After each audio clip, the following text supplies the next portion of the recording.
Hi friends, welcome to cine family two. ప్రముఖ G Telugu ఛానల్లో ప్రసారం అవుతున్న సూపర్ హిట్ సీరియల్ ప్రేమ ఎంత మధురం. ప్రేమ ఎంత మధురం సీరియల్ ప్రేక్షకులను బాగా ఆకట్టుకుంటూ ముందుకు దూసుకుపోతోంది.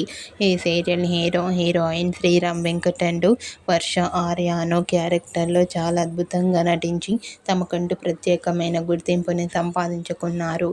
ఈ సీరియల్కి సంబంధించిన ప్రతి లేటెస్ట్ అప్డేట్స్ని ఎప్పటికప్పుడు షేర్ చేస్తూ ఉంటారు. అయితే రీసెంట్గా ప్రేమ ఎంత మధురం సీరియల్ ఎండ్ కాబోతుందనే వార్తలు వస్తున్నాయి. ప్రేమ ఎంత మధురం సీరియల్ ఏప్రిల్ 25న 1550 ఎపిసోడ్స్ కంప్లీట్ చేసుకొని ఎండ్ కాబోతోంది. అయితే ఈ న్యూస్ తెలుసుకున్న వారంతా కూడా ప్రేమ ఎంత మధురం సీరియల్ని మేము చాలా మిస్ అవుతామంటూ కామెంట్ చేస్తున్నారు. మీరు కూడా ప్రేమ ఎంత మధురం సీరియల్ ఎండింగ్ విషయంపై మీ అభిప్రాయాన్ని మీ కామెంట్ రూపంలో తెలియజేస్తూ లైక్ చేయండి, షేర్ చేయండి. మరిన్ని ఇంట్రెస్టింగ్ అండ్ లేటెస్ట్ అప్డేట్స్ కోసం మా సినీ ఫ్యామిలీ 2 ఛానల్ని సబ్స్క్రైబ్ చేసుకోండి.